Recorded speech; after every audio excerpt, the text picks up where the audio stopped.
Bueno, buenas tardes a todos. En el día de hoy, continuando con el curso de consultorio de imágenes cardiovasculares, vamos a hablar sobre imágenes de miocardiopatías. El eje temático va a estar rondando o en relación a las miocardiopatías hipertróficas, amiloidosis y displasia ritmogénica. La idea es comenzar con un caso clínico, se discutirá. Vamos a continuar con una charla que la va a presidir el jefe de servicio de cardiología clínica, que es Carlos Dumont, que es especialista, bueno, en miocardiopatías. Todos los conocen porque es un referente también, es ecocardiografista y realiza también en nuestra institución resonancia magnética cardíaca. Y posteriormente vamos a presentar un caso más. Quien va a presentar los casos va a ser Oro Arán, es nuestra fellow de imágenes, así que sin más, bueno, primero que no quería dejar de agradecer, Seba, gracias por tu empuje, tu fuerza y coordinar esto, me parece sumamente interesante, agradecerte, Oro, y bueno, y a Carlos también. Así que, sin más, le vamos a dar comienzo a la presentación de casos. La idea es que, bueno, Oro vaya presentando. Cualquier duda, pregunta, bueno, podemos ir interrumpiendo. Vamos a tener entre 10-15 minutos de presentación, entre presentación y discusión, para darle comienzo después a la presentación del doctor Dumont. Así que, bueno, si te parece, Seba, empezamos con el caso. Sí, Juan, perfecto. Vamos con el caso nomás. Bueno, buenas tardes a todos. Muchas gracias por la invitación. Voy a presentar un caso clínico. Ahí está. Este es un paciente masculino de 29 años de edad que consulta a su cardiólogo de cabecera por episodios de disnea de clase funcional 2 en contexto de post-COVID. Antecedentes, como factor de riesgo cardiovascular, es tabaquista, antecedentes cardiovasculares, es portador de válvula aórtica bicúspide con una insuficiencia aórtica leve y fracción de eyección del 55%. Este es un eco que tenía el paciente hecho en el 2015.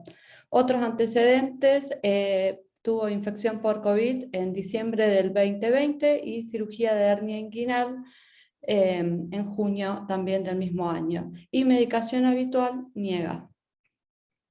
En el examen físico, el paciente estaba vigil, globalmente orientado, comprende y ejecuta órdenes simples, presión arterial 140-70 milímetros de mercurio, una frecuencia cardíaca de 75 latidos por minuto. Al examen físico cardiovascular R1 y R2 normofonéticos, sin presencia de R3 y R4, y no se auscultaban soplos de jerarquía. Presentaba buena entrada bilateral de aire, murmullo vesicular conservado, sin ruidos agregados, y el abdomen era blando depresible con ruidos hidroaéreos positivos, y los miembros inferiores sin edemas, y los pulsos periféricos estaban conservados y simétricos.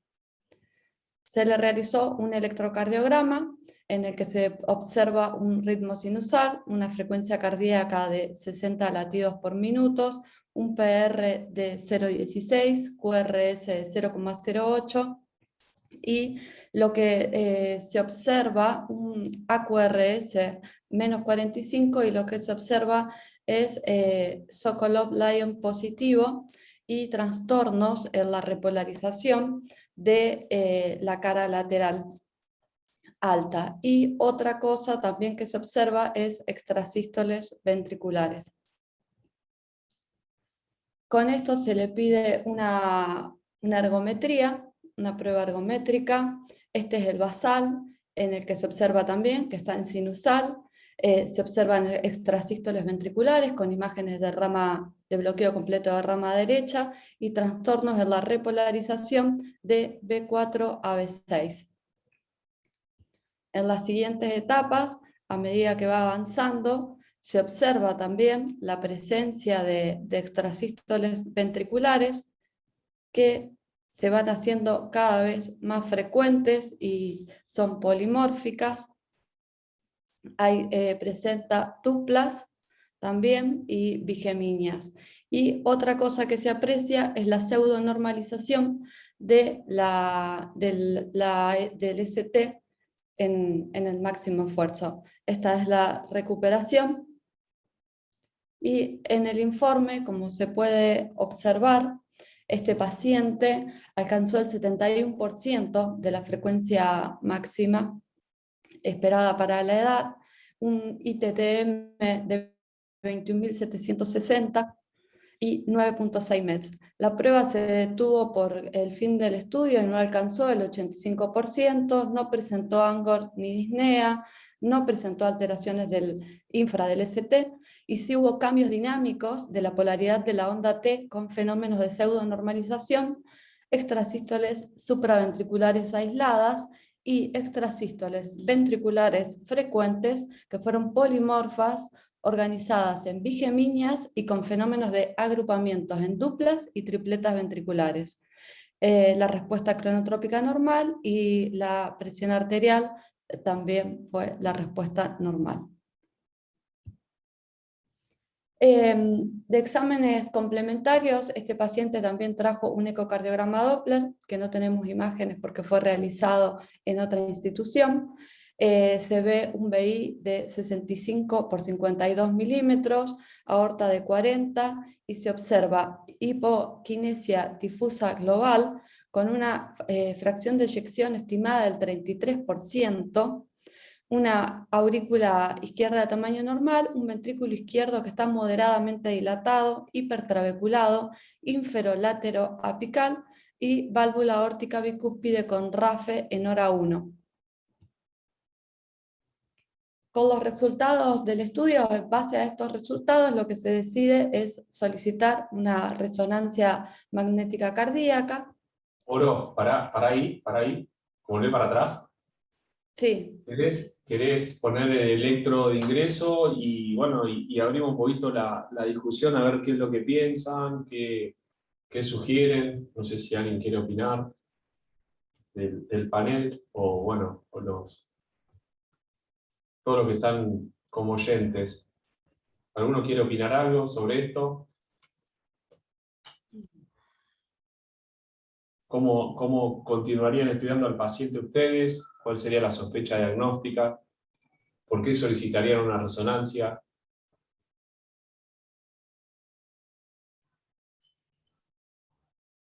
¿Piensan que esta disfunción ventricular en el contexto de un paciente con bicúspide aórtica tan joven es secundario a su valvulopatía, la dilatación, secundario al COVID, o hay algo de base también que llevó a la dilatación? Bueno.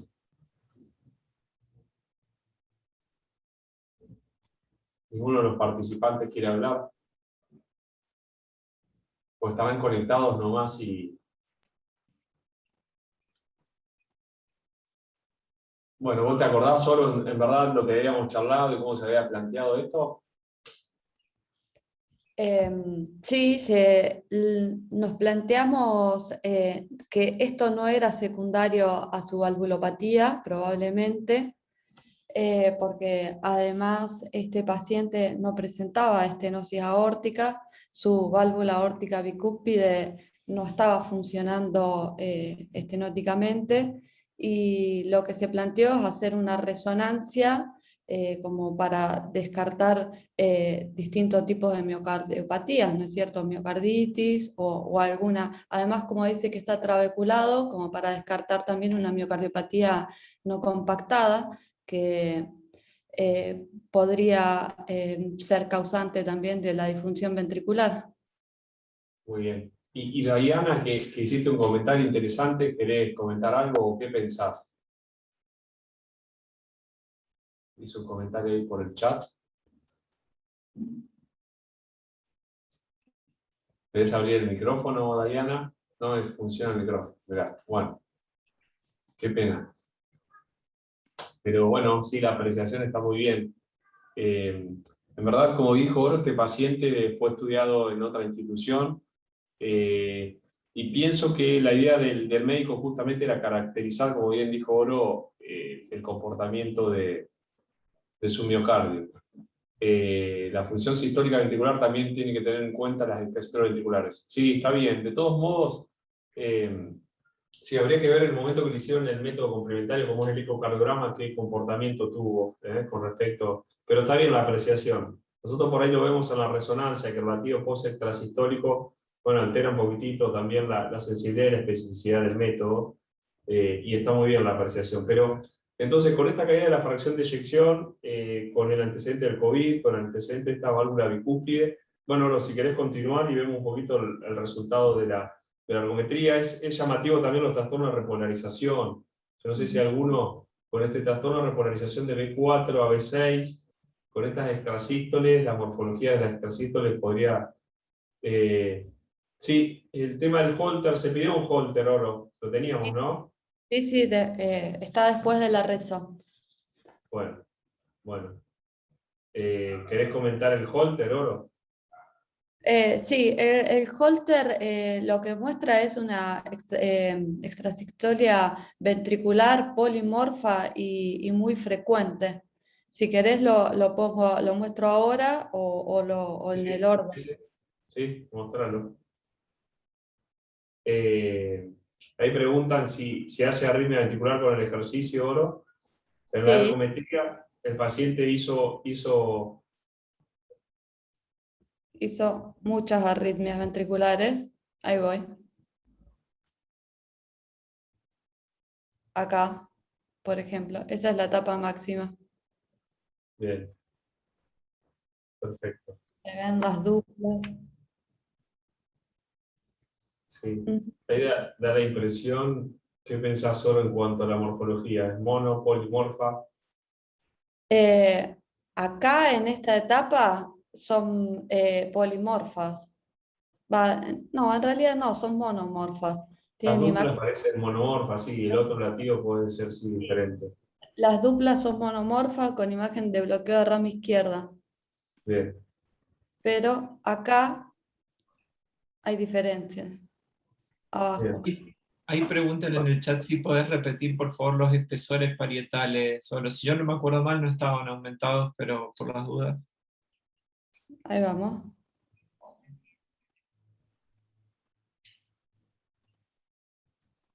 Acá. Esto. Ahí. 11. Pero del eco también lo que llama la atención es el hipertrabeculado inferolateroapical. Sí, sí, Bien, si bien los espesores no son tanto, la masa, si eso está bien, 164 gramos por metro cuadrado para un normal de 95, 115, está claramente aumentado. Ah, sí, sí, sí. bueno, entonces, si querés mostrar un poquitito la resonancia ahora. Bueno, Ah, que habíamos quedado el holter, no sé si lo querías mostrar, sí, sobre todo las conclusiones, ¿no? a ver, ahí voy. Vamos aquí, acá. Bueno, se le realizó el holter. Este es las imágenes. Acá tenemos una tripleta. Acá también se ven geminias.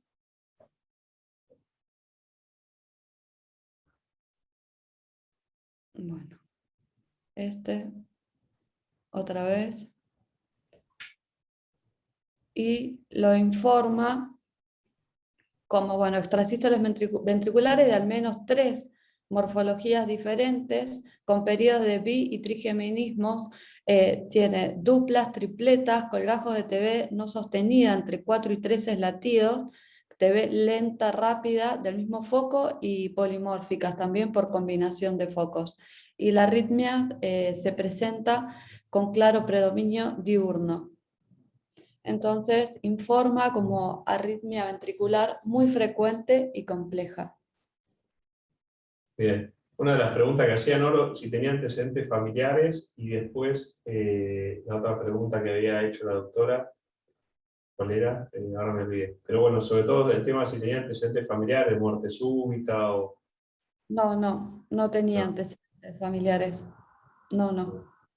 Ah, comentaba del tema del vaino compactado. que decía que Ajá. si bien había aumento de trabeculación, podía haber sido un diagnóstico que, bueno, que en su momento no se le realizó, pero que ahora se dilató y, bueno, justamente ese también es otro de los motivos por el cual le pidieron la resonancia, ¿bien?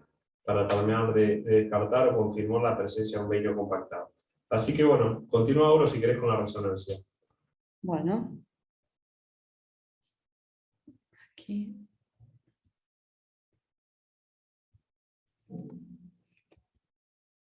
Bueno, estas son las imágenes de la resonancia. En el primero, a la izquierda se ve dos cámaras, una imagen de dos cámaras en donde se observa la aurícula izquierda y el ventrículo izquierdo.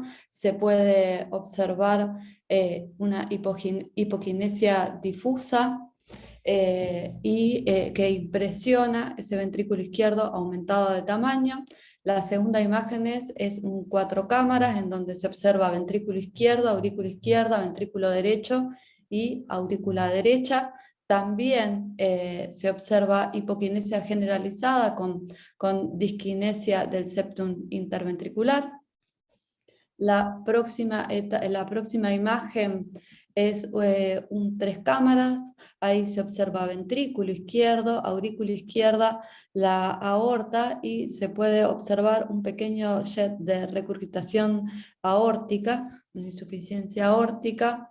Abajo y a la izquierda se observa una imagen del ventrículo derecho, en el centro un eje corto, y el último es un corte a nivel del tracto de salida del ventrículo derecho. No sé, Juan, si vos querés agregar algo de esto. Bueno, no, muy bien la descripción. No, lo que llama la atención, sobre todo, bueno, fíjense los grandes, o sea, el importante trastorno de motilidad que tiene, ¿no? Tiene toda una discinesia septal, hay segmentos con una hipocontractilidad importante.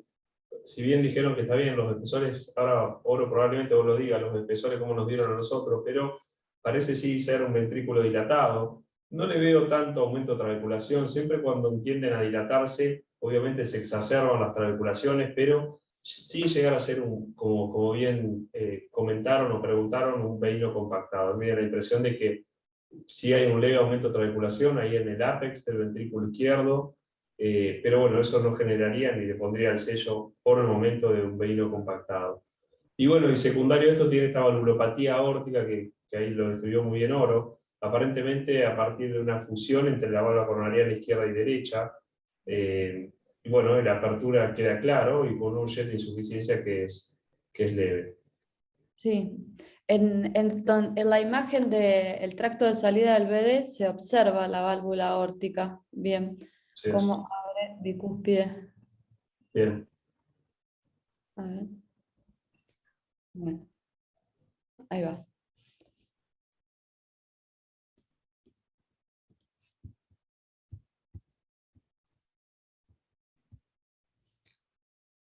Bueno, en estas imágenes lo que se puede observar son los distintos cortes con el realce tardío y aquí lo que se observa es realce a nivel del ventrículo izquierdo subepicárdico y también realce tardío a nivel del septum interventricular.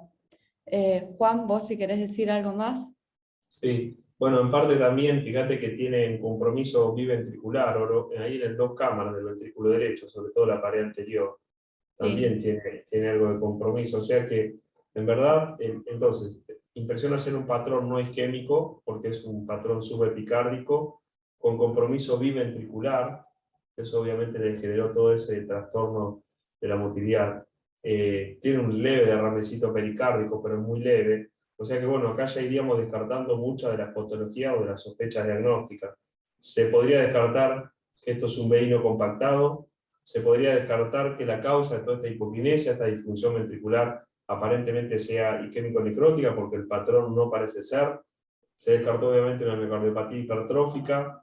Bueno, y aquí hay un patrón que es muy difuso, como bien dijo Oro. Si ustedes observan, tiene todo un halo subepicárdico a nivel del ventrículo izquierdo, que bueno, uno podría empezar a sospechar algún tipo de patología con compromiso biventricular, que tampoco sería una miocarditis, porque observan ustedes que prácticamente no respeta ningún segmento, o sea, es bastante difuso el realce, no es en foco, no es intramiocárdico, si bien es subepicárdico, así que bueno, continúa ahora.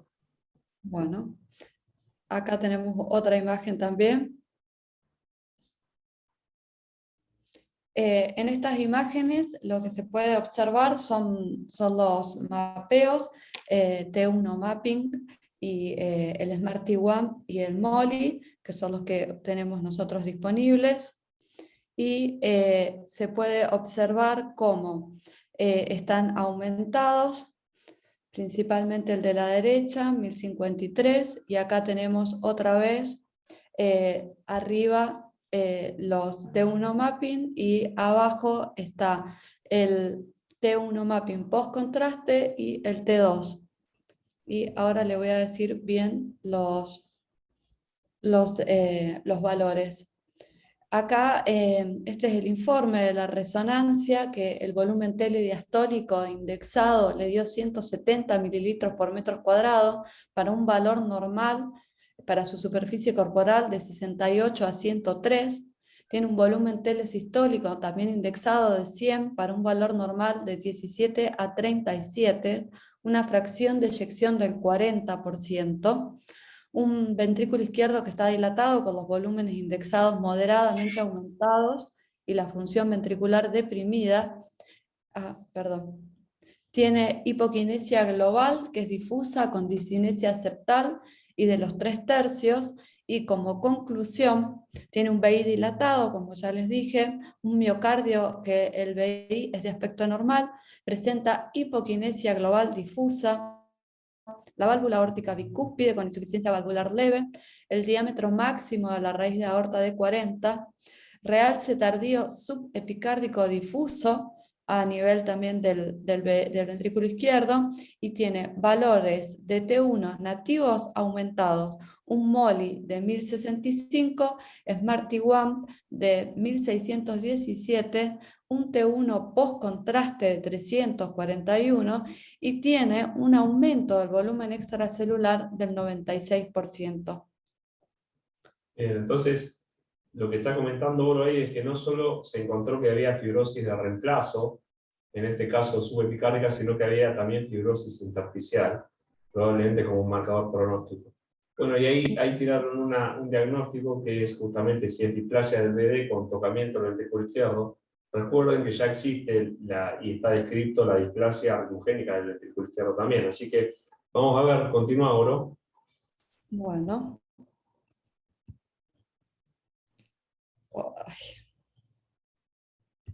No, perdón. Acá.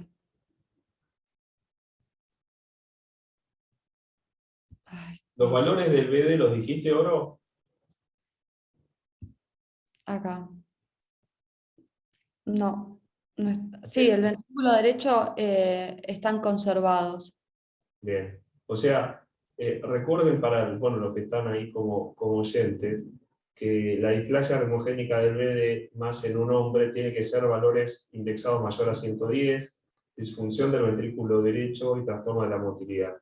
Este paciente aparentemente, si bien pareció haber un realce ahí en el ventrículo derecho, las dimensiones, los volúmenes indexados y la función ventricular estaban conservados. Lo que estaba afectado en este caso es el ventrículo izquierdo. ¿Bien? Bueno, continúa ahora.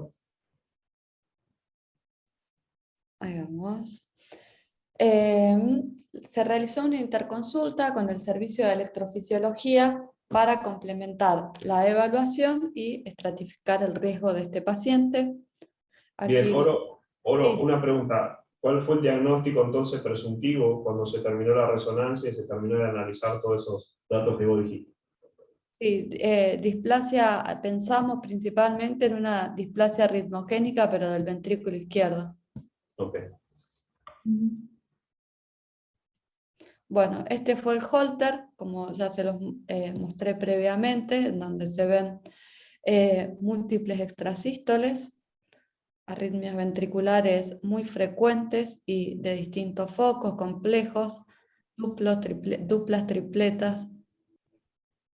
Este fue el informe, y en base a todo esto se inició tratamiento beta bloqueante con bisoprolol 5 miligramos y se solicitó el estudio genético.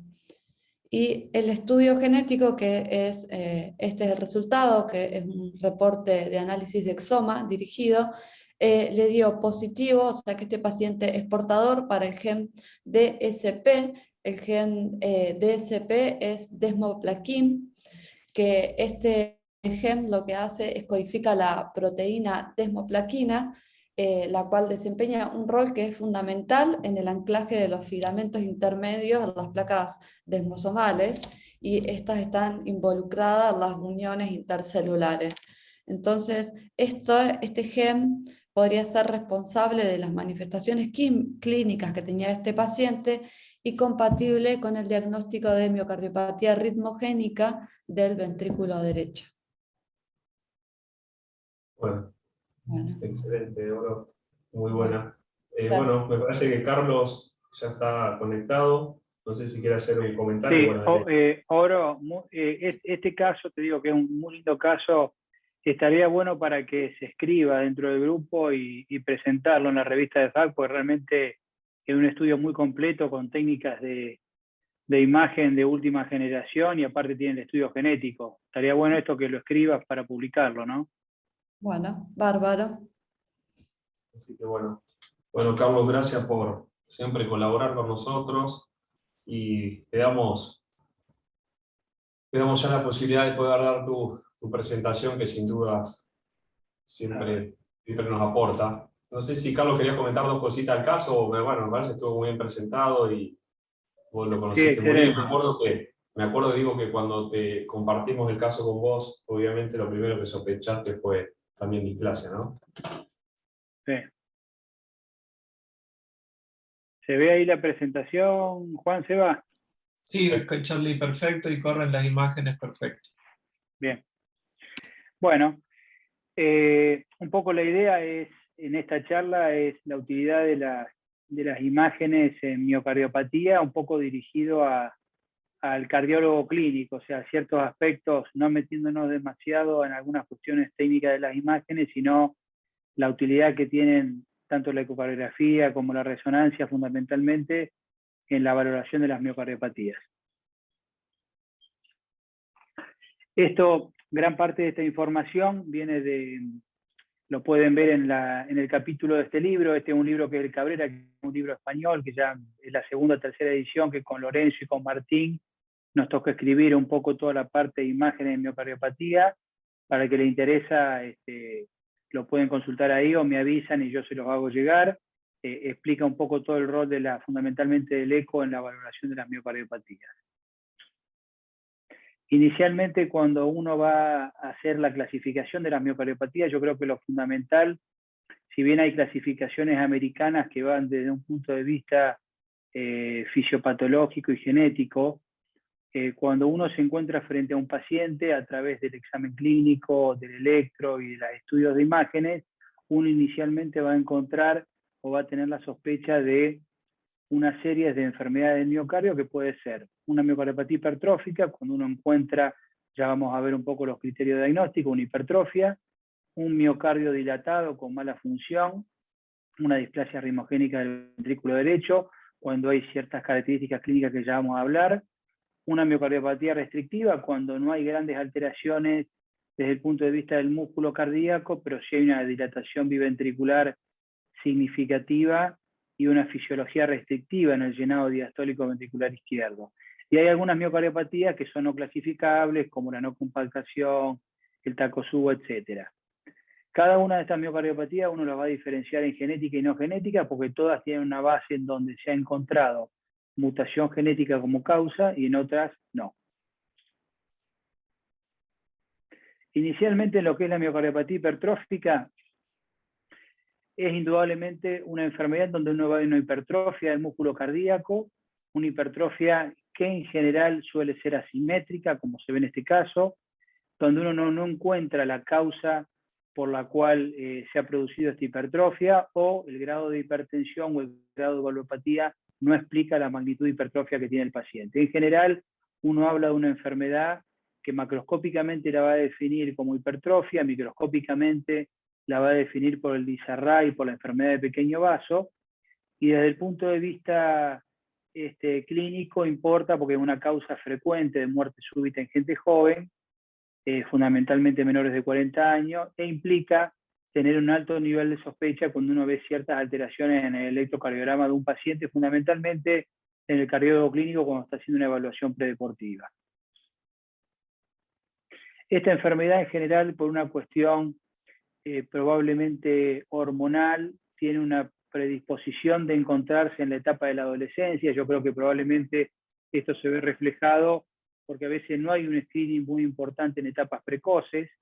Hay ciertos lugares como Casky en Londres, en donde ellos haciendo un screening en población más joven ve que realmente este aumento de la prevalencia entre la adolescencia no sería tan así, y si uno la busca en forma más importante podría encontrarse a edades más precoces, pero lo habitual es que la presentación es en la adolescencia.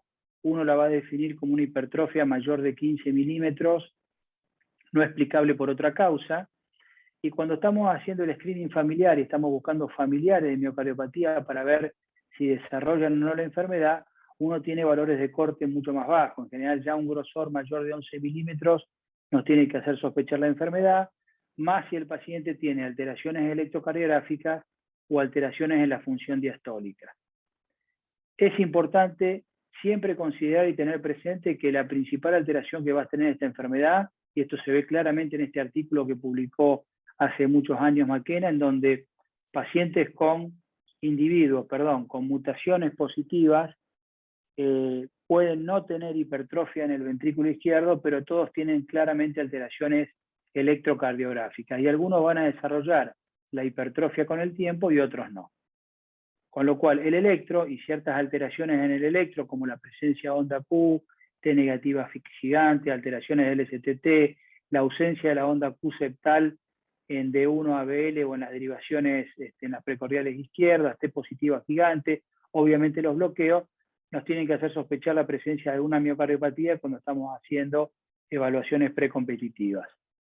En el screening que uno hace habitualmente en los familiares, es fundamental como cardiólogo clínico que nosotros busquemos, más allá, si tenemos identificado un paciente que ya está diagnosticado de miocardiopatía hipertrófica y queremos ver si los hijos desarrollan o no la enfermedad, hoy en día los ecocardiografistas utilizamos, aparte de valorar el electro y valorar si hay o no hipertrofia en el ventrículo izquierdo, la utilidad de una técnica de imagen que se llama el Doppler tisular, que evalúa las velocidades de las ondas, tanto a nivel septal como lateral, y fíjense que esto nos aporta, nos da una información mucho más precoz con respecto a si hay una mutación o no frente a la hipertrofia. Fíjense ustedes que en pacientes o en individuos que tienen la mutación y todavía no han desarrollado hipertrofia, las velocidades en general tienden a ser tanto sistólicas como la velocidad protodiastólica del anillo, muy disminuidas con respecto a los pacientes que no tienen mutaciones. Con lo cual, es una herramienta que uno tiene en el screening de esta población.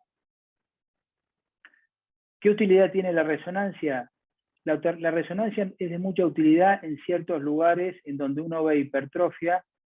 No puede ver hipertrofia por el eco, pero tiene un electro francamente patológico.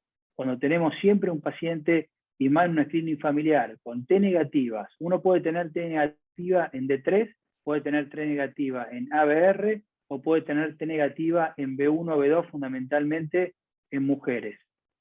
Si las T negativas se extienden estas derivaciones que yo les mencioné, es fundamental investigar y descartar que no haya una miocardiopatía subyacente. En este sentido, el eco tiene la capacidad de detectar una hipertrofia en un 50%, y uno puede aumentar la probabilidad de detectar una hipertrofia en lugares no detectados por el eco, como puede ser en este caso el segmento apical, en un 80%. Con lo cual, como concepto, siempre frente a la presencia de una evaluación predeportiva de un electro con T negativa, más allá de 3 ABR y B1 B2, uno tiene que completar con un eco y en algunos casos terminar con una resonancia.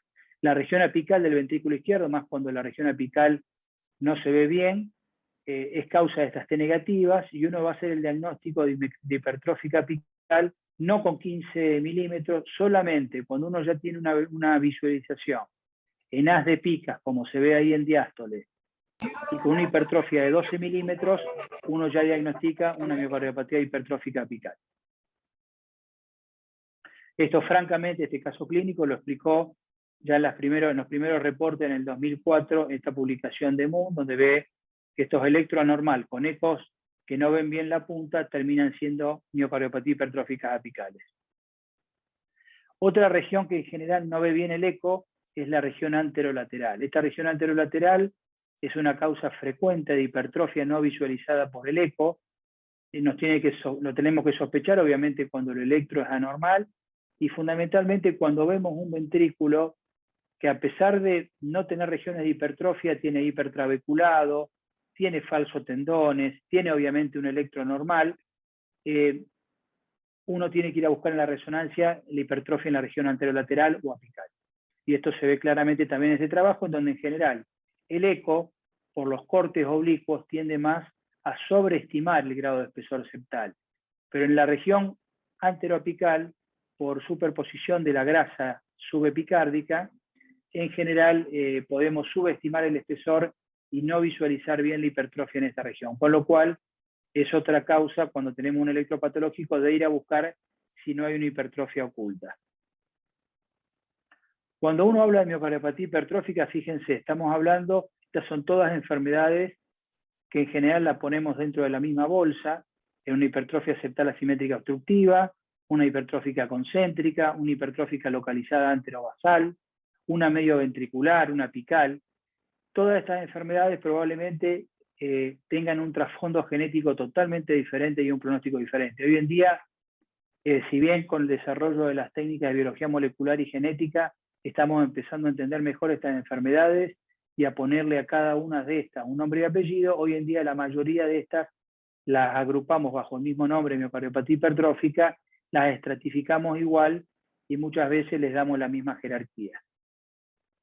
Este es un trabajo muy importante de la gente de la Clínica Mayo, por eso muchas veces, desde el punto de vista clínico, la mayoría de los que hacemos ecocardiografía en miocardiopatía, tratamos de darle esta connotación. Este trabajo de la Clínica Mayo mostró claramente que cuando uno tiene una hipertrofia sigmoidea del septum basal, que es frecuente en gente de edad, en gente hipertensa y diabética, la probabilidad de encontrar mutación sarcomérica es prácticamente inexistente o muy, muy baja. Sí, uno va a encontrar mutaciones sarcoméricas cuando uno tiene hipertrofias donde la panza del septum va hacia la cavidad ventricular. Esto es muy frecuente, uno le llama un septum convexo hacia la cavidad ventricular, y en general acá la probabilidad de encontrar mutación sarcomérica puede estar cerca de un 80%. En las apicales está cerca del 30%, y cuando el septum es un septum neutro, donde no hace esa panza hacia la cavidad ventricular, uno tiene una posibilidad de encontrar un 40% de mutación sarcomérica.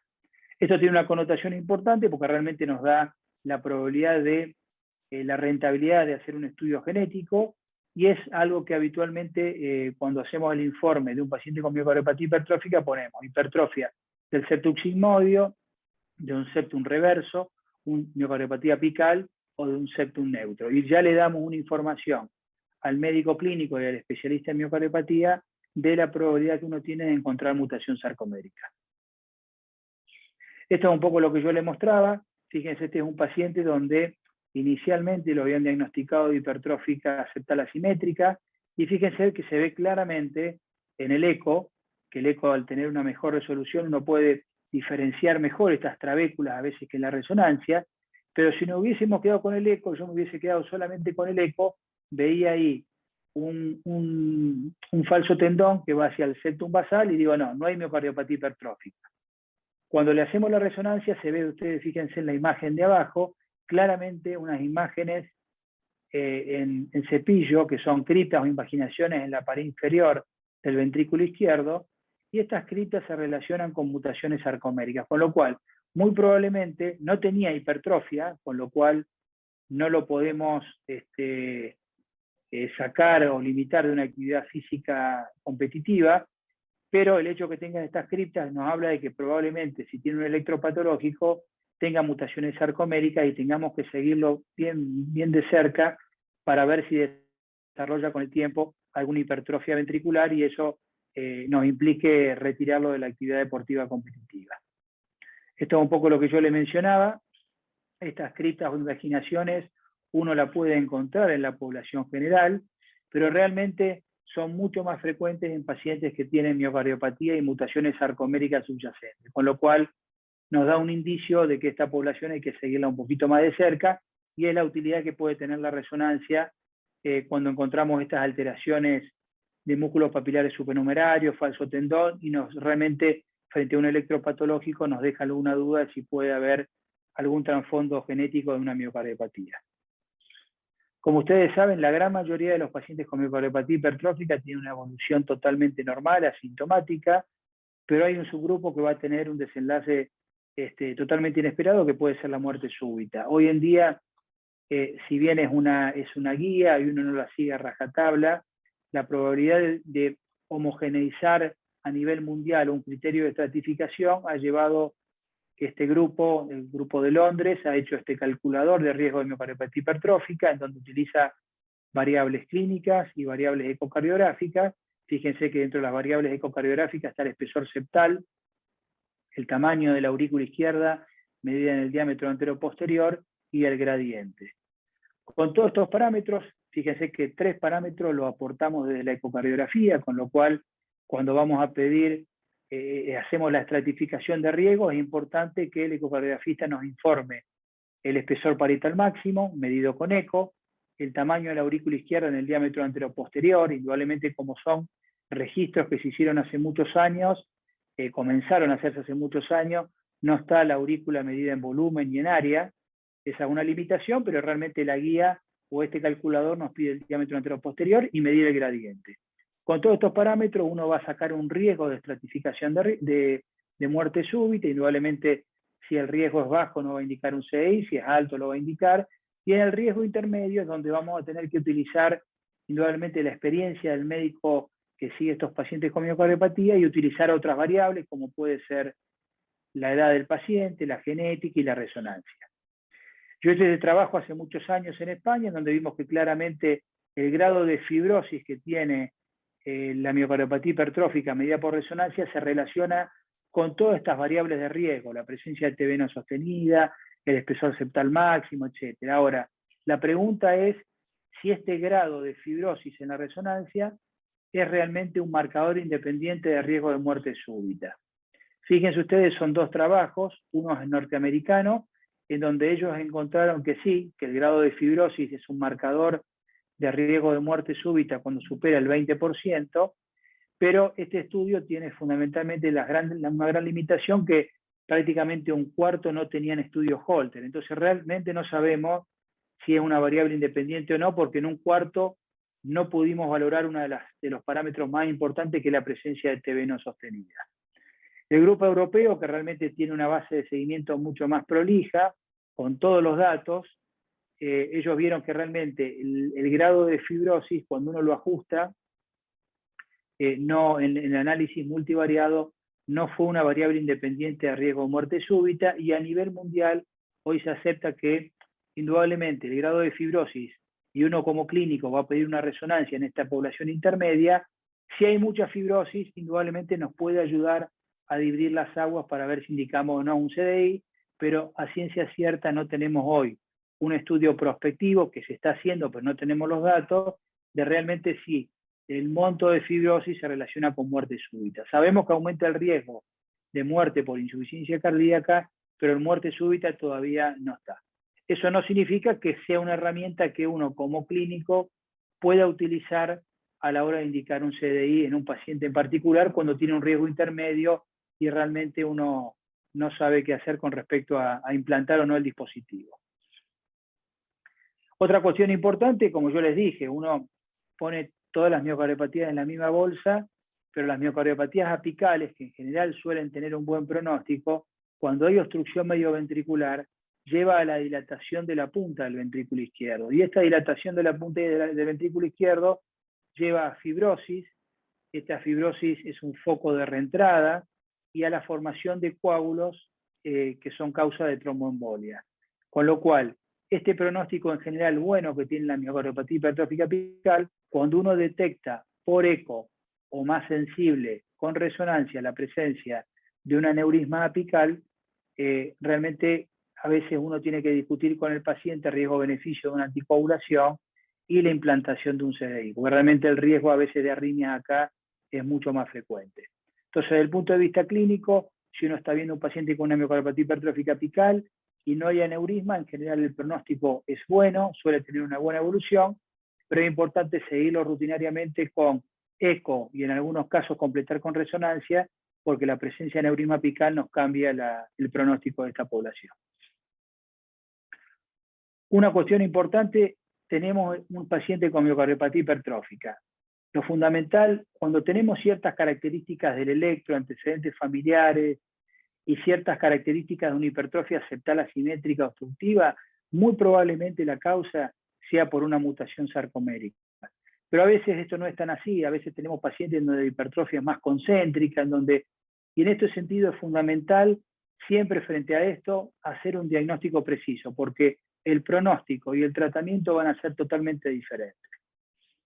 Estas son las fenocopias. ¿Qué significa fenocopia? Y son enfermedades que simulan una hipertrofia del ventrículo izquierdo y no están causadas por mutaciones sarcoméricas. Indudablemente están las fisiológicas, como puede ser la hipertensión, la estenosis aórtica, el corazón del atleta, las metabólicas, como pueden ser enfermedades infiltrativas, etcétera, o enfermedades Fabry o algunas glucogenosis. En este sentido, uno tiene que tener cierto criterio clínico, donde junto con el electro, los antecedentes familiares y las técnicas de imagen, va a tratar de hacer un diagnóstico preciso. En este sentido, fíjense, cuando uno tiene un paciente con hipertrofia que tiende a ser más concéntrica, en donde el electrocardiograma no se acompaña de esa hipertrofia concomitante, uno tiene que sospechar que no sea una miocardiopatía infiltrativa, fundamentalmente una amiloidosis.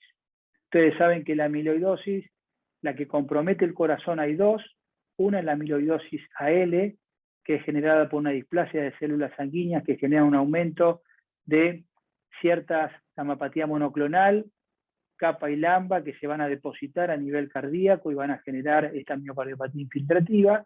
Esto es una urgencia médica y es fundamental diagnosticarlo precozmente, porque si no el paciente, si no tiene un tratamiento quimioterápico apropiado, suelen fallecer dentro de los primeros 6 meses.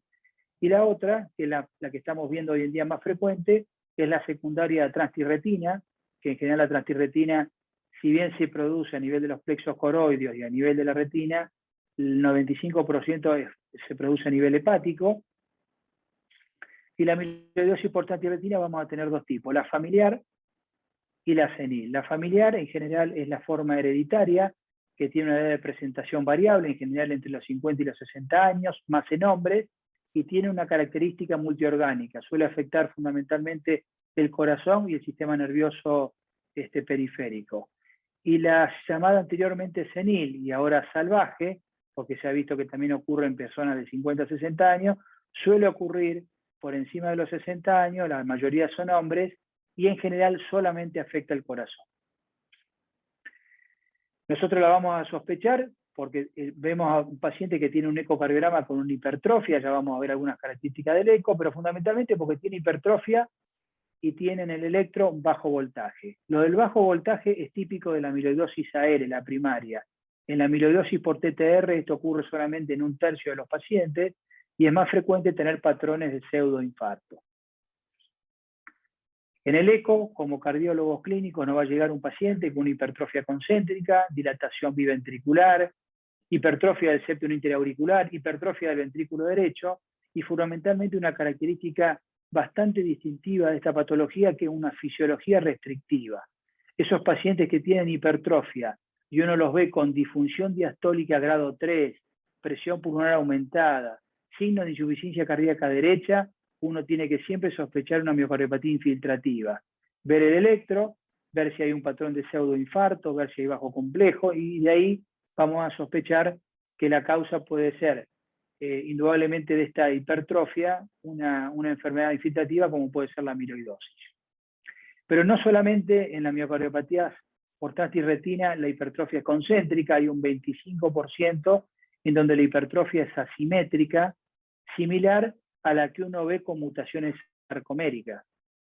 Los casos que yo he tenido de pacientes con miocardiopatía infiltrativa por TTR, con un patrón asimétrico y movimiento anterior sistólico, el rasgo distintivo que tuvieron los pacientes fue un patrón bien restrictivo. Recientemente tuvimos un paciente internado en el hospital privado, un paciente que creo que era de Higinio Valparda, en donde tenía una hipertrofia septal asimétrica, parecía mutación sarcomérica, pero nos llamaba la atención un patrón bien restrictivo, con falla derecha, hipertrofia del ventrículo derecho. Indudablemente implica frente a esto hacer un estudio más prolijo de si no hay una miocardiopatía infiltrativa como causa. Siempre cuando uno tenga una falla diastólica significativa y compromiso del VD, por más que sea simétrica, hay que buscar amiloidosis.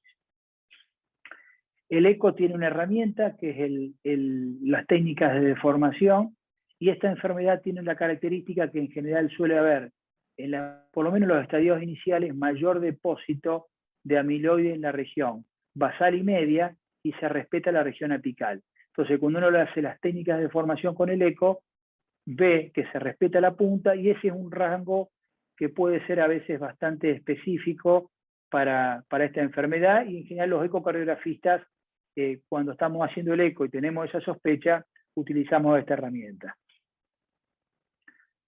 Para lograr una mejor caracterización, si sospechamos, indudablemente le vamos a pedir al paciente una resonancia. O sea, si tenemos estas características que yo les mencioné, clínica, del electro, de una fisiología restrictiva, de mucha falla derecha, bueno, indudablemente si hay una sospecha clínica que queremos mejorar el fenotipo y tener una mejor aproximación fenotípica de la etiología, le pedimos una resonancia. La resonancia tiene ciertos patrones típicos de amiloidosis, como es la fibrosis subendocárdica, a veces puede ser una fibrosis en parche, o a veces un infiltrado más difuso, transmural.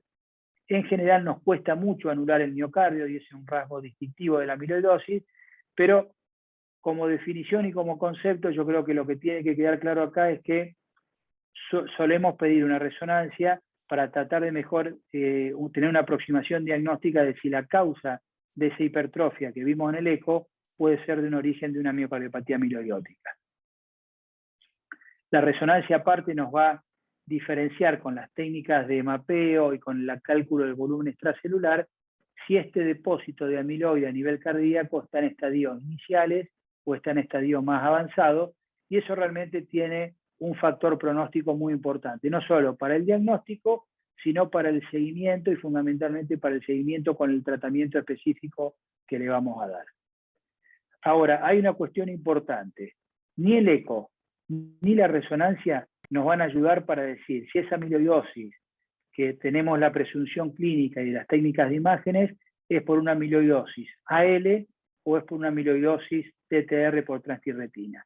La única técnica de imagen que nos va a diferenciar esto es la técnica con pirofosfato de tecnesio, o con DPD o con HMDP, sea la técnica que uno utilice, que esto en general es un radiotrazador que se utiliza para ver la parte de metástasis a nivel óseo, para hacer un centellograma óseo, y tiene una avidez importante cuando uno tiene amiloidosis cardíaca y hace una captación muy importante. Entonces, cuando uno ve que hay una captación cardíaca significativa, uno la utiliza acá a ciertos grados, grado de Perugini, que es 0, 1, 2 y 3, comparándolo con la captación a nivel de las costillas, y cuando hay una captación muy importante con respecto a lo que captan las costillas, uno ya acá con esto presupone que la causa de este depósito, de este infiltrado, va a ser por una amiloidosis por TTR. Sin lugar a duda, para hacer el diagnóstico, aparte de la gammagrafía, vamos a tener que hacer un estudio hematológico y descartar que no haya una gamapatía monoclonal. Entonces, para ponerle nombre y apellido, si tenemos una captación, grado 2, 3, o sea, mucha captación a nivel cardíaco con la mamografía, y el estudio hematológico nos da negativo, ya ahí tenemos 100% de especificidad que la causa de esta amiloidosis es por TTR. Otras veces encontramos pacientes con hipertrofias que son asimétricas o concéntricas, pero que vemos que realmente el cardiólogo clínico ve una preponderancia de la enfermedad en el hombre y no en la mujer. Indudablemente esto nos marca que esta enfermedad está transmitida por el cromosoma X, o sea que lo transmite la mujer y lo padece el hombre. Entonces, frente a eso tenemos que sospechar que la causa de esta enfermedad no sea por una enfermedad de Fabry. Si bien la enfermedad de Fabry tiene otros signos clínicos extracardíacos, como las acroparestesias, son chicos que tienen en general una sensación de quemazón en las manos y en los pies, suelen tener falla renal. Hay un fenotípico clásico que tiene solamente un componente cardíaco y realmente no hay compromiso extracardíaco, con lo cual la manera de sospecharlo es cuando a veces hay una hipertrófica y uno ve que realmente hace el árbol genealógico familiar y uno ve que lo tienen los hombres y no las mujeres. ¿Qué porcentaje de hipertrofia tienen enfermedades de Fabry? En este trabajo del grupo de España de Montserrat se ve que el 1% de las miocardiopatía hipertrófica tienen enfermedad de Fabry, y en la resonancia tiene un dato bastante distintivo, que es la presencia de una fibrosis subepicárdica o mesocárdica en la región inferior-lateral. Entonces, si tenemos hipertrofia y tenemos este patrón de fibrosis, ya tenemos que sospechar que la causa es enfermedad de Fabry, y esto es importante porque dentro de una miocardiopatía hipertrófica el tratamiento es un tratamiento con enzima recombinante totalmente diferente al tratamiento que uno hace en una miocardiopatía hipertrófica habitual. Como le dije anteriormente, tienen un montón de signos y síntomas que son totalmente diferentes, son sistémicos y uno como clínico los tiene que investigar.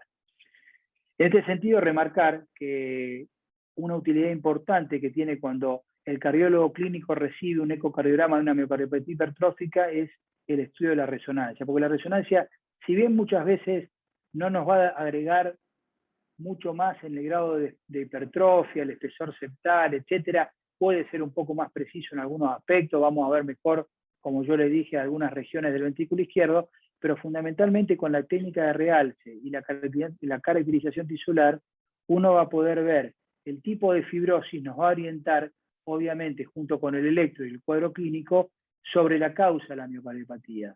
Y uno puede ir de una amiloidosis a una enfermedad de Fabry, a una sarcoidosis, en donde el pronóstico y el tratamiento es totalmente diferente. La miocardiopatía dilatada, ustedes saben que cuando nos encontramos frente a una miocardiopatía dilatada es fundamental poner el nombre y apellido, porque la causa la causa puede ser totalmente variada y el pronóstico es totalmente diferente. No es lo mismo tener una miocardiopatía periparto que una miocardiopatía secundaria HIV o por quimioterapia en lo que se refiere al pronóstico y la evolución.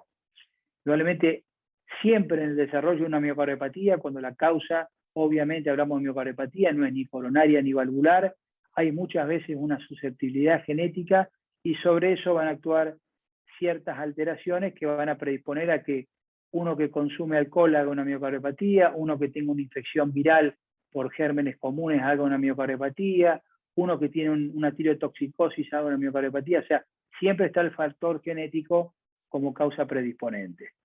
El clínico va a hacer una serie de investigaciones habituales desde el punto de vista de la anamnesis y estudios en nuestro medio, obviamente el Chagas, si hay hipertensión, si hay enfermedad tiroidea, el antecedente de quimioterapia, etcétera, la serología de VIH, una serie de estudios que uno va a pedir para encontrar la etiología, pero en lo que respecta a las imágenes, lo fundamental es, y lo que uno va a pedirle al ecocardiografista, es ciertos parámetros fundamentales en la evaluación de un paciente que tiene insuficiencia cardíaca. Y lo fundamental es la función sistólica del ventrículo izquierdo. La otra cuestión importante es la función diastólica, la función del ventrículo derecho, la insuficiencia mitral, si hay enfermedad valvular aórtica concomitante que puede generar este grado de disfunción ventricular, la presencia de disincronía, etc. La función ventricular es fundamental. Cuando uno como clínico está frente a un paciente con una disfunción ventricular, lo que queremos es tener una técnica de imagen que sea precisa y que nos diga, nosotros le dimos al paciente un tratamiento con las 3, 4 drogas bases del tratamiento de insuficiencia cardíaca y queremos ver en 3, 4, 6 meses si mejoró la función. La mayoría de las técnicas de imagen tienen un porcentaje de variabilidad importante, que puede rondar entre un 10 a un 20% de acuerdo al método que uno utilice, y esto le quita precisión, porque realmente no sabemos si mejoró el paciente la función por el tratamiento que le instituimos o fue por una variabilidad del operador o de la tecnología utilizada. En este sentido, yo creo que una herramienta muy útil en esta población es el eco 3D. El eco 3D, cuando está presente y cuando uno lo tiene disponible, tiene una muy buena correlación con la resonancia, son totalmente equiparables y nos permite en este sentido tener un seguimiento muy preciso en esta población de pacientes. Ustedes saben que más allá del eco 3D y la valoración, uno va a evaluar en la función de bomba, uno puede disgregar diferentes o disecar diferentes componentes de la función sistólica en radial, longitudinal y la torsión, y en general lo primero que se afecta en la contracción ventricular es la contracción longitudinal. Esto cuando sigue, esta disminución de la contracción longitudinal ocurre a expensas de un aumento de la contracción radial, y a medida que esto avanza termina generando una disfunción, tanto longitudinal como radial, y una depresión de la función de cámara del ventrículo izquierdo. ¿Aporta en un paciente con miocardiopatía valorar la deformación y la contracción longitudinal más allá de la función de bomba? Fíjense, en este estudio de la Cleveland Clinic se ve que más allá de la fracción de eyección, si un paciente tiene una fracción de eyección disminuida, pero aparte con la técnica del strain global longitudinal, vemos que el strain global longitudinal está más alterado, indudablemente este paciente va a tener una peor evolución, como que nos marcaría un estadio más avanzado de la miocardiopatía. La última guía, en lo que es la valoración de la función diastólica, nos marca claramente algo, lo ha vuelto muy práctico. Hoy en día los grados de disfunción diastólica se relacionan y se valoran considerando la presión de fin de diástole del ventrículo izquierdo. Si un paciente tiene una disfunción diastólica grado 1, significa que el paciente no tiene aumentada la presión de fin de diástole, y si es grado 3 y grado 3, grado 2 y 3 significa que está levemente aumentada y muy aumentado. Y esto es fundamental porque en el cardiólogo clínico que va a manejar estos pacientes, cuando le informamos disfunción diastólica 1, 2 y 3, le estamos haciendo una inferencia junto con la presión pulmonar de cómo está la presión de fin de diástole y si el paciente va a necesitar más o menos diurético. Otra cuestión importante desde el punto de vista clínico es la función del ventrículo derecho. La función del ventrículo derecho medida por eco, ya hablamos anteriormente que tiene muchísimas limitaciones, pero claramente en un paciente con miocardiopatía dilatada la función del ventrículo derecho, igual que en un paciente con hipertensión pulmonar, marca pronóstico. Y en este sentido, las técnicas más fáciles para valorarlo es el TAPSE y el DTI de la onda S del anillo tricuspidio. Bien. Uno puede utilizar el speckle tracking, puede utilizar el 3D, que no está disponible hoy en el ventrículo derecho en la mayoría de los centros. Estas son las dos técnicas más útiles, y lo fundamental es que tratemos de los ecocardiografistas de informar a una miocardiopatía dilatada, porque al cardiólogo clínico le van a dar un aporte importante con respecto al pronóstico, porque el BD, cuando no funciona bien en un paciente con miocardiopatía dilatada izquierda, va a implicar que tenga una peor evolución. Otra cuestión importante es la insuficiencia mitral. Un paciente con miocardiopatía dilatada e insuficiencia mitral, antes no sabíamos si la insuficiencia mitral era un marcador pronóstico o era un marcador y per se implicaba un pronóstico adverso. Esta pregunta la hemos contestado recientemente a través del estudio COAP, donde se ve claramente que el paciente dilatado que tiene insuficiencia mitral significativa le va peor, y si lo corregimos con técnicas de dispositivos, mitral clip, etcétera, le cambiamos la evolución. Con lo cual, no solo era un marcador de que el paciente tiene una enfermedad significativa, sino que corregirla implica una mejoría en el pronóstico. Otra cuestión importante en estos pacientes es la disincronía ventricular. Estos pacientes con bloqueo de rama, fundamentalmente izquierdo, va a implicar que estos pacientes remodelen más el ventrículo izquierdo y tengan una peor evolución y mayor mortalidad. Tanto este bloqueo de rama izquierda altera la conducción y la sincronía atrioventricular, como la intra y la interventricular. El eco nos aporta, o sea, vamos como clínico a pedir un estudio de ecocardiografía para valorar la desincronía. No. Claramente nos mostró el estudio PROSPECT que con las técnicas habituales que se utilizaban de modo M, Doppler tisular y Doppler pulsado, no nos aporta más allá del electro para seleccionar la población que se beneficia de un resíncro. Pero hace un tiempo salió el estudio STAR. El estudio STAR es un estudio que utilizó una tecnología nueva, que es esta técnica de deformación, y valoró fundamentalmente con la contracción radial y transversal, no el acortamiento, pero sí el engrosamiento. Y se ve que cuando uno utiliza el engrosamiento, puede ser una herramienta para ver qué paciente va a ser más factible de responder frente a un resincronizador. Este es un solo estudio, la guía no lo utiliza.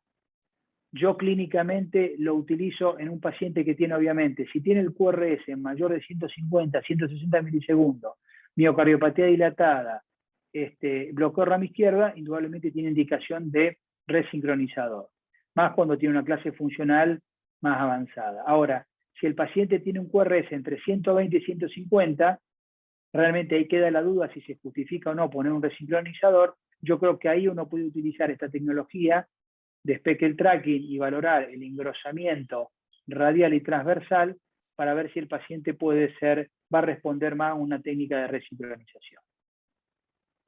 Fíjense, este era un paciente en donde valorado con esa técnica, vimos que realmente no hay una diferencia de asincronía mayor de 130 milisegundos, con lo cual no se justificaba colocar el dispositivo.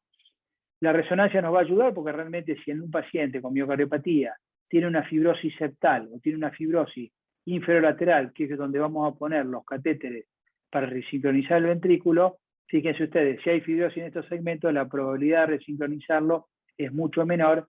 Entonces, más allá del eco, uno puede ajustar un poquito la puntería y completar con una resonancia y ver si hay fibrosis. Es menos factible que responda con un dispositivo que tiene sus efectos adversos en la implantación y que tiene su costo. Hay un 30% de pacientes con miocardiopatía dilatada que tienen, por una cuestión idiopática, una fibrosis en el septum intraventricular, y esta población tampoco responde al resincro, con lo cual otra utilidad más para valorar con la resonancia para ver si se justifica o no la implantación. Con todo lo que les dije yo, tenemos un paciente con miocardiopatía dilatada. Fíjense, estos son 4 pacientes con etiología diferente de miocardiopatía dilatada. ¿Cuál es la causa? Es la limitante del eco. Con el eco vamos a ver función sistólica, vamos a ver si hay enfermedad valvular, vamos a ver la función diastólica, nos aportan la función del ventrículo derecho. Ahora, no podemos discernir la etiología. Para ver la etiología nos aporta mucho la resonancia, porque más allá de ser el gol estándar para ver las funciones ventricular izquierda y derecha, nos caracteriza desde el punto de vista tisular si hay fibrosis, inflamación, depósito de hierro, amiloide, y en este sentido, de acuerdo, como le dije anteriormente, en la hipertrófica, en la dilatada lo mismo, de acuerdo a la característica de fibrosis que uno tenga, va a tener una orientación diagnóstica como causa de la miocardiopatía. Fíjense, tengo un paciente con miocardiopatía dilatada, tenía coronarias normales, había ingresado en el hospital italiano por una TB sostenida, coronarias normales, pero en el eco tenía una quinesia apical que nos había hecho sospechar que podía tener enfermedad coronaria. Con las coronarias normales dijimos, bueno, no es coronario. Cuando le hacemos la resonancia, fíjense ustedes, miocardiopatía dilatada, pero lo que se ve claramente es una fibrosis subendocárdica en el septum y en la cara anterior. O sea, probablemente, como ocurre en algunos casos, en un 15-20%, muchos pacientes hacen un infarto, tapan la arteria y con el tiempo hacen una resolución espontánea, que puede ser precoz o no tan precoz, pero uno lo estudia, uno dice coronarias normales, la causa de la miocardiopatía no es una miocardiopatía coronaria, y le pone el rótulo como idiopática. ¿Qué implicancia tiene esto? Tiene implicancia porque indudablemente acá la causa de la miocardiopatía es coronaria, tiene que haber hecho un accidente de placa, fue como si hubiese sido un minoca, y esto tiene implicancia porque en esta población uno a este paciente le va a agregar aspirina y le va a agregar estatina. Si la causa no hubiese sido coronario, no tendría indicación de agregarse esta medicación, con lo cual nos cambia con respecto al tratamiento que le vamos a dar. Este es un trabajo de Macron ya hace muchos años, donde se ve claramente que hay un 10-15% de pacientes con miocardiopatía, con coronarias normales, que cuando uno los estudia tienen fibrosis subendocárdica. O sea que este fenómeno de obstrucción y recanalización es frecuente, y hoy estudiando los pacientes con minoca lo hemos entendido y lo vemos con mayor frecuencia. Hay un 30% de los pacientes con miocardiopatía, fíjense, 28%, que tienen lo que yo les dije, ese realce intramiocárdico. Ese realce intramiocárdico puede obedecer a una inflamación o puede obedecer a una causa genética.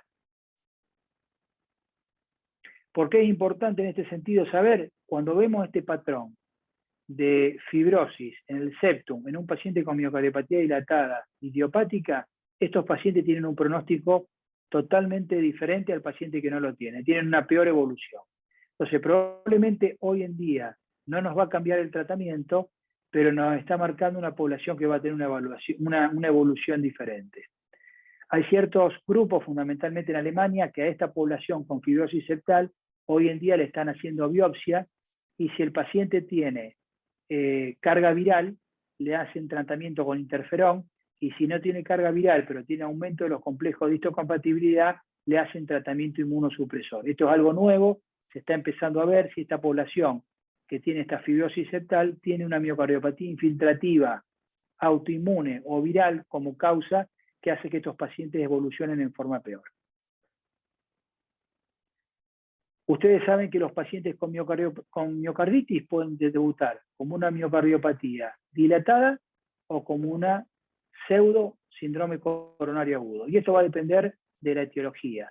El parvovirus, en general, tiene una gran afinidad por las células endoteliales. Entonces, en general, suele generar un paciente que ingresa por un MINOCA con buena función ventricular, troponina positiva y coronarias normales. En cambio, los herpes virus o la asociación de herpes con parvovirus suelen generar un paciente que ingresa con insuficiencia cardíaca y uno ve en la resonancia ciertos patrones de fibrosis subepicárdicas compatibles con miocarditis.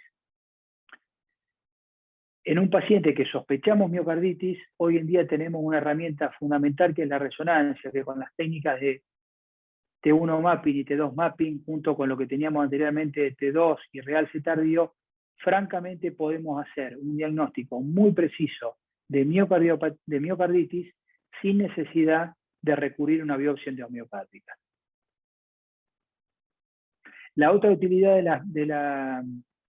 de la resonancia para lograr una característica tisular es en los pacientes que uno sospecha una hemocromatosis. Por eso dentro del arsenal terapéutico, del arsenal diagnóstico que uno le va a pedir a un paciente con miocardiopatía dilatada es la ferritina, y si la ferritina está muy alta, uno sospecha hemocromatosis, el estudio siguiente es valorar el depósito de hierro a nivel cardíaco. Uno tiene una secuencia, que es la secuencia de T2 estrella, para valorar el infiltrado de hierro, y esto nos va a servir no solamente para el diagnóstico, sino para el seguimiento posterior. Uno le empieza a dar al paciente que el antes de hierro y va a ver cómo disminuye el depósito de hierro a nivel cardíaco, y es un factor de buen pronóstico. En los pacientes que sospechamos Chagas, ¿la resonancia tiene utilidad? Sí. Muchas veces la presencia de un ecocardiograma normal con un electropatológico en un paciente que tiene serología positiva, la resonancia nos ayuda para ver si hay un compromiso cardíaco. Este es un caso extremo de una paciente chagásica con un aneurisma apical, pero muchas veces en Chagas, y esto ya lo describió Rochité en San Pablo, pueden tener realce tardío con corazones normales, aún con electros normales.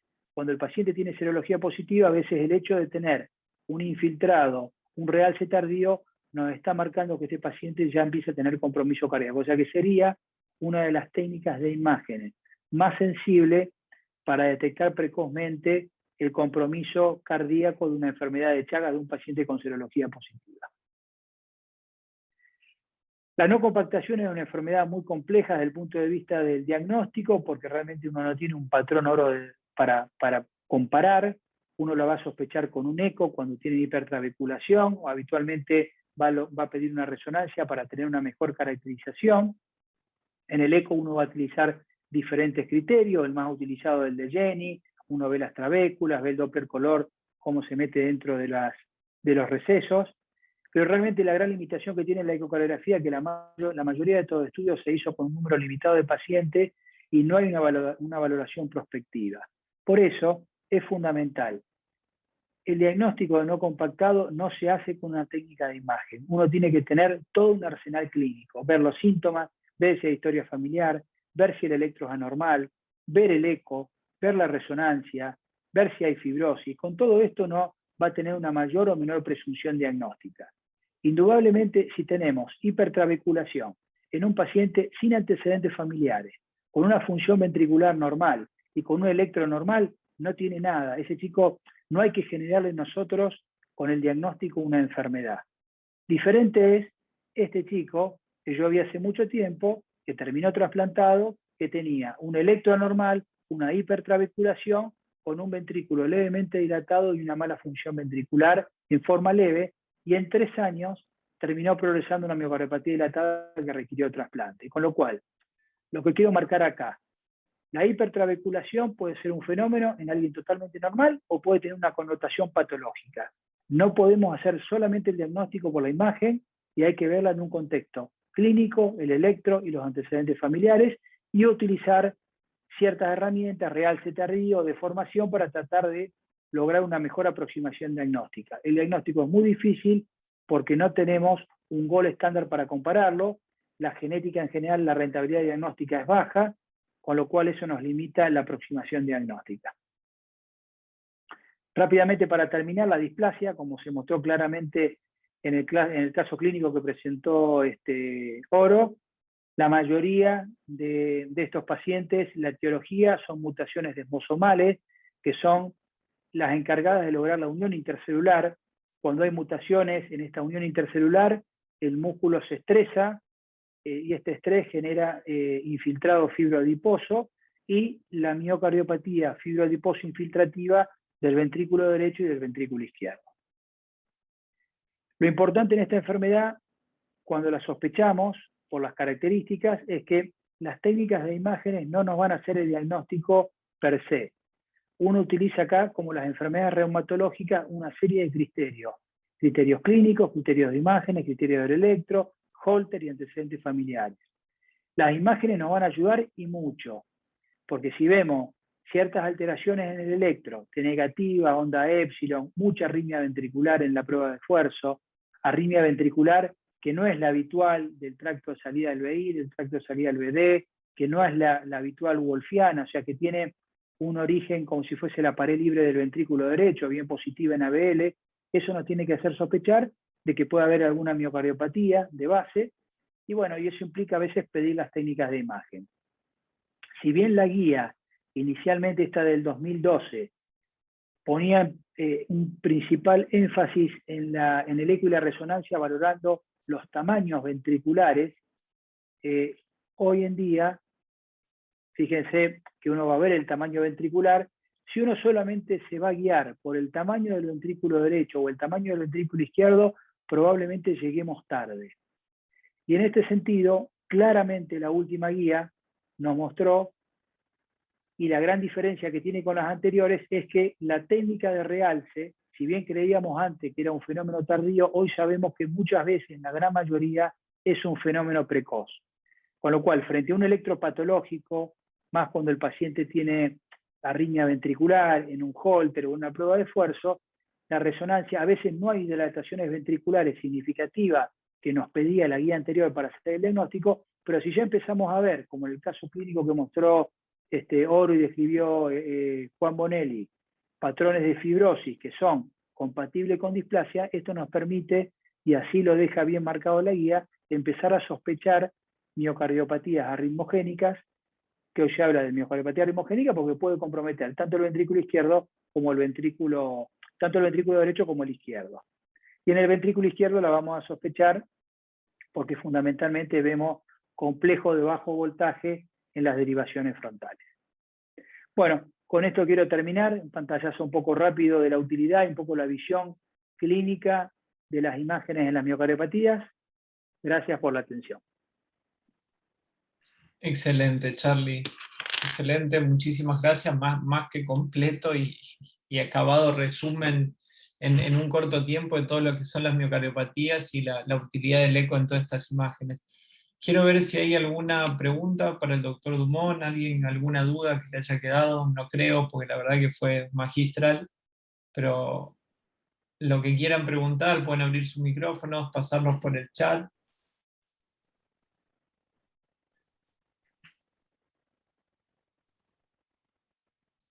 Charlie, si querés dejar compartir, estaría bueno que Oro vaya preparando el último caso, así de manera corta y concisa, hacemos con otro caso clínico, redondeamos toda la excelente información que nos diste. Perfecto.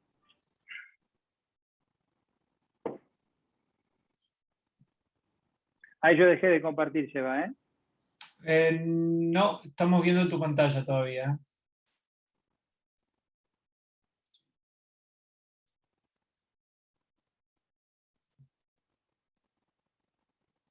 Ahora sí. ¿Ahora? Bien. Ahora está perfecto, Charlie.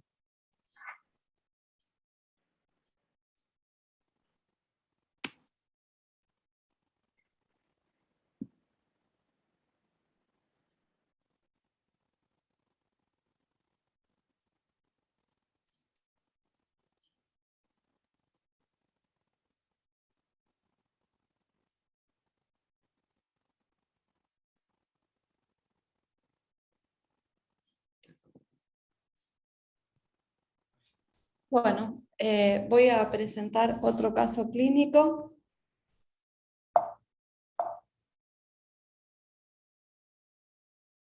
Ahí está.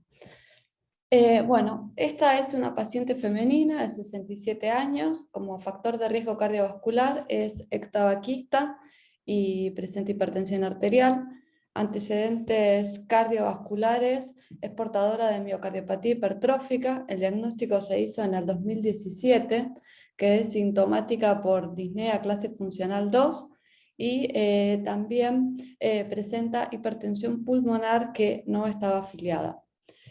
Alergia a medicamentos niega, antecedentes no cardiovasculares, neuralgia del trigémino, y la medicación habitual de esta paciente es losartán 50 miligramos cada 12 horas, bisoprolol 5 miligramos cada 12, furosemida 40 miligramos día, espironolactona 50 miligramos día y carbamazepina. Esta paciente cursó internación recientemente por un cuadro de insuficiencia cardíaca descompensada asociada a hipertensión pulmonar en estudio. Al ingreso, el examen físico, la paciente se encontraba lúcida, vigil, orientada en tiempo y espacio, ventilando por sus propios medios y tolerando parcialmente el decúbito dorsal. La presión arterial era 120-70 milímetros mercurio, saturaba aire ambiente 94%, ingurgitación yugular tenía 4 de 6 con colapso inspiratorio parcial, el ritmo cardíaco era regular, los ruidos cardíacos normofonéticos no presentaba R3 ni R4, y sí un soplo sistólico 3/6 que era polifocal y que aumentaba con maniobra de Valsalva. Presentaba buena entrada bilateral de aire y rales crepitantes bivasales hasta campos medios. En el examen del abdomen presentaba, para destacar, hepatomegalia blanda dolorosa y reflujo hepatoyugular positivo. Los pulsos periféricos eran conservados y simétricos sin edemas, y en el laboratorio, para destacar, presentaba una urea de 75 y una creatinina de 1,45.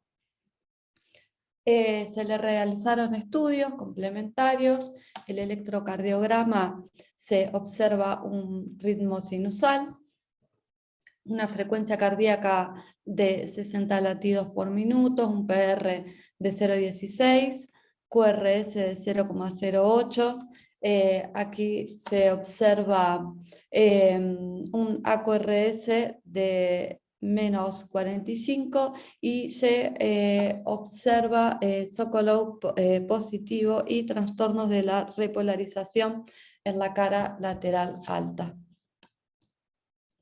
Se le realizó un ecocardiograma Doppler. Este es un eje largo paraesternal izquierdo, en donde los diámetros del BI son de 36/18 y se observa el septum interventricular de 16 milímetros, la pared posterior de 14 a 15 milímetros, la masa de 201, de 125 gramos por metro cuadrado indexada, que está aumentada, y una fracción de eyección del 80%. En estas imágenes lo que se puede ver es una vista apical, 4 cámaras y 2 cámaras con la medida de la aurícula izquierda, que da una medida de 53 mililitros por metro cuadrado, está muy aumentada de tamaño, indexada, y en esta también se puede ver un eje paraesternal izquierdo a nivel de los grandes vasos, en donde lo que se mide es la Vmax, la velocidad máxima de la arteria pulmonar, que le da 0,76 metros por segundo.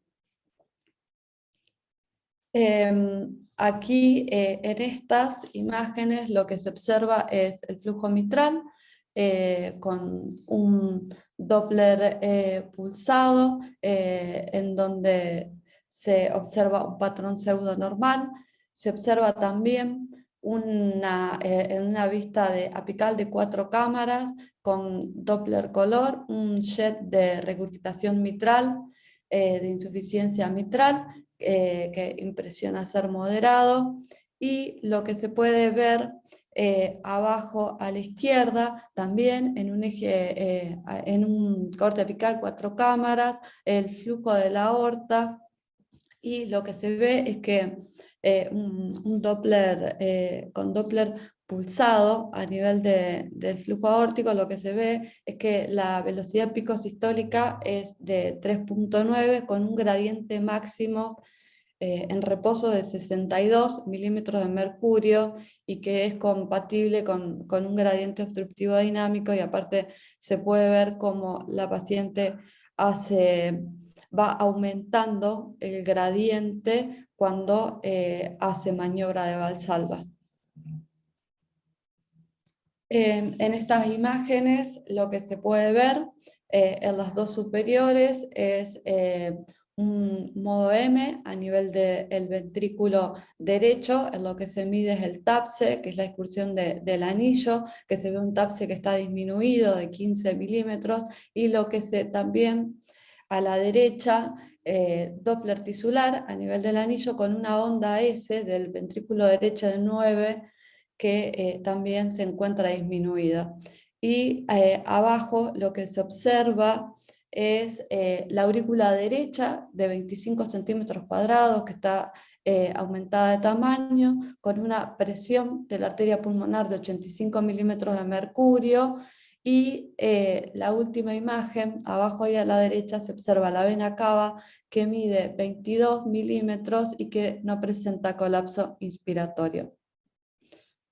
En estas imágenes los que tenemos son los videitos, y se puede ver acá a la derecha un apical, 2 cámaras, donde se observa la aurícula izquierda y el ventrículo izquierdo, y a la izquierda un apical 4 cámaras, y lo que se puede observar es el movimiento anterior sistólico de la válvula mitral. No sé si alguien quiere agregar algo de esto. Ahora creo que estamos bien, y por el tiempo, si querés, seguir avanzando.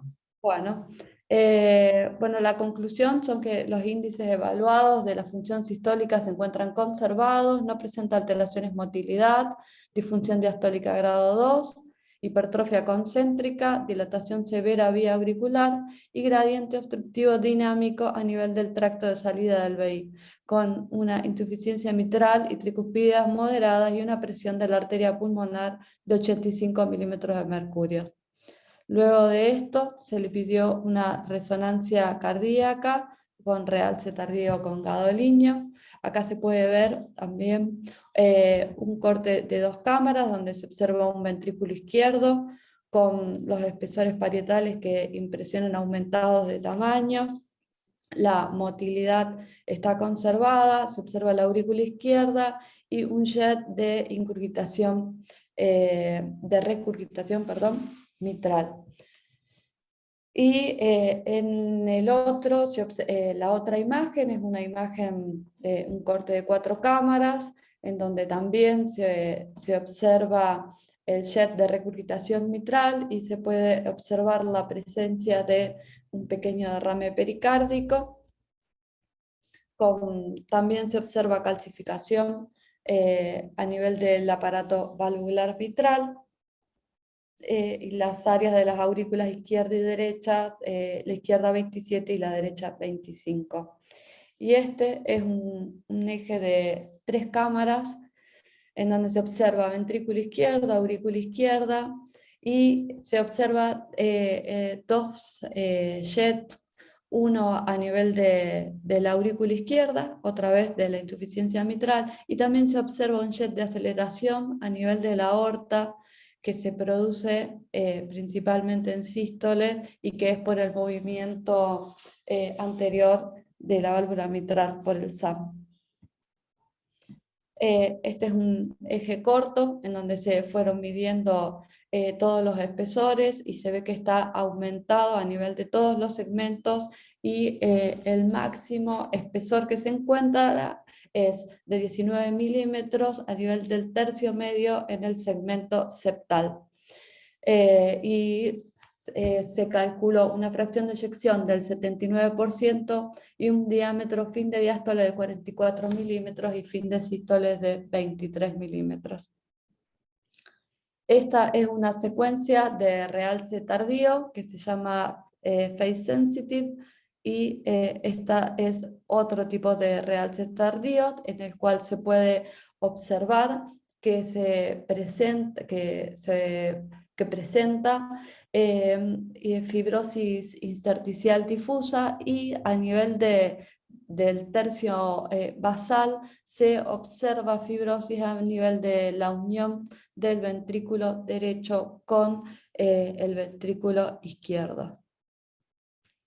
Bueno, entonces el informe de este estudio, que corresponde con una miocardiopatía que es fenotípicamente hipertrófica, con la función biventricular conservada y el espesor máximo de 19 milímetros a nivel del septum, presenta jet de aceleración a nivel del tracto de salida, secundario al movimiento anterior del aparato subvalvular mitral, el SAM, y insuficiencia mitral moderada a severa, dilatación vía auricular y los procesos fibróticos que les comenté recién.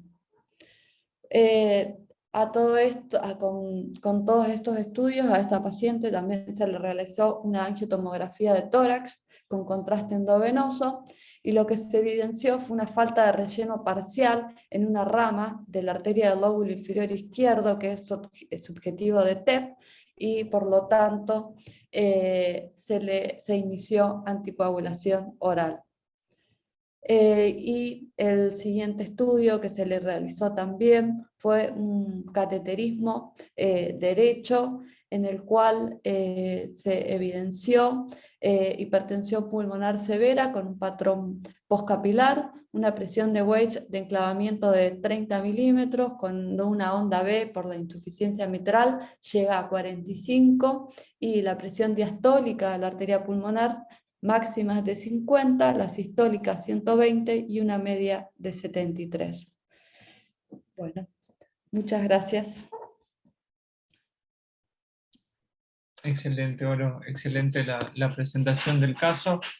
No sé si alguien quiere hacer algún comentario, alguna pregunta con respecto al caso, algo que no haya quedado claro.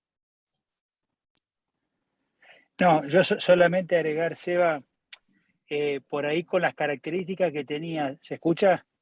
Sí, perfecto, Charlie. Con las características que tenía desde el punto de vista ecocardiográfico, de la presión pulmonar y esa miocardiopatía, no tenía mucho sentido un estudio, si bien el estudio de cateterismo derecho te va a aportar en ponerle bien el nombre y apellido, indudablemente era obvio que iba a ser una cuestión postcapilar con todo lo que tenía en el ventrículo izquierdo, la dilatación biventricular, con lo cual yo creo que no tiene una indicación el cateterismo en este caso en particular, ¿no? Uno lo deja para los casos donde por ahí el diagnóstico es más difícil. En este caso yo creo que era obvio, y un poco lo que marca acá es lo que yo les mostraba. Cuando una ve esta hipertrófica, a pesar de ser asimétrica, todo este fenómeno bien restrictivo, falla del BD, presión pulmonar tan alta, nos tiene que hacer sospechar que no haya una miocardiopatía amiloidótica concomitante, más allá de lo que se encontró en el realce, y tener en cuenta que el realce a veces para amiloidosis no es 100% sensible, que por ahí hubiese sido mejor la técnica de mapeo T1, pero bueno, como se hizo en el hospital privado, no tenemos mapeo en el hospital privado, sí en el gamma. Pero bueno, yo creo que es una paciente para completar con un estudio de medicina nuclear para ver si no hay detrás de todo esto una miocardiopatía infiltrativa, ¿no?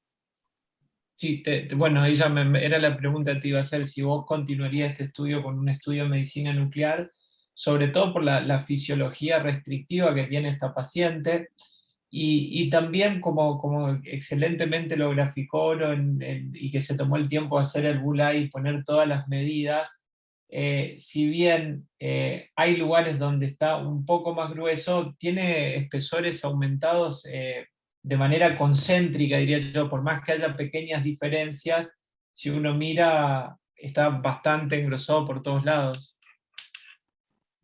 Sí, exacto. Sí, yo creo que amerita, yo le pediría, indudablemente por la edad de la paciente, es raro que sea una amiloidosis primaria, pero bueno, inicialmente habría que pedirle cadenas livianas de sangre y orina, la inmunofijación y hacerle un centello con pirofosfato para terminar de definir si hay una infiltrativa o no. Bien, y te hago una pregunta, yo más o menos sé lo que pensás, pero me gusta el comentario porque por ahí uno lee las guías o lo último que va saliendo de trabajos y es como que lo ponen al strain muy arriba, entonces uno por ahí el que no hace strain o el que está desde el punto de vista de la clínica y va a pedir un estudio, bien, ve la última guía, ve presentaciones y dice, bueno, le pido un strain a este paciente que me va a aclarar un poco. ¿Qué opinas, Charlie, del strain en estos casos? Lo que pasa es que el tema del strain, si es un caso inicial de la miocardiopatía amiloidótica, que podría ser este paciente porque no se ve en un patrón de realce importante, puede ser útil. En los estadios más avanzados, donde hay fibrosis importante, como uno ve cuando hay concomitancia de amiloidosis más estenosis aórtica, la técnica de strain pierde un poco de utilidad, porque ya se infiltra también la parte apical y puede no ser útil. ¿Tá? Yo creo que si está disponible, me parece que es algo que se podría sumar. Tiene sensibilidad del 80%, especificidad del 90%, con lo cual de un lado o del otro nos va a quedar un 20 y un 10% que puede no ser definitorio, ¿no?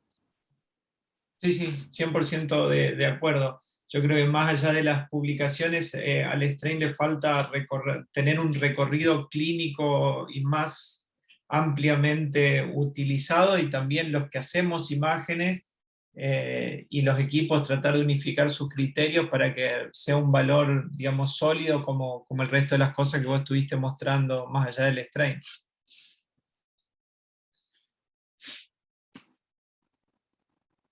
Bueno, a ver si hay alguna otra pregunta, si no ya podemos ir terminando. Bueno, parece todos queremos se quieren ir a comer. Un aviso, esta es la anteúltima charla, el lunes que viene va a ser la última clase del curso donde vamos a hablar de enfermedad vascular periférica, abarcando todos los territorios. Vamos a presentar la última guía que se presentó en el Congreso de SAC la semana pasada, la última guía de enfermedad vascular periférica, y también vamos a hablar un poquito de resonancia de encéfalo, que es algo que habitualmente nos llegan a nuestros consultorios, informes de resonancia de encéfalo, microinfarto, a ver si podemos entender un poquito más de eso, y también otras técnicas más allá del Doppler en lo que es vasos de cuello. Hubo algunas preguntas con respecto a los certificados. Los certificados se van a entregar a todos aquellos que los soliciten. Sería que si uno quiere el certificado, una vez terminado el curso, lo pide al mismo correo donde se inscribió y le va a llegar el certificado del curso. Así que sin más, mil gracias a Carlos por la excelente presentación, mil gracias a Oro por los dos casos clínicos, que creo que el primero como abriendo la avidez por la información, y el segundo englobando un poco toda la gran charla que dio Carlos. Nos deja bastante bien cerrado el tema de las miocardiopatías. Sin más, muchas gracias a todos por participar y nos vemos la semana que viene.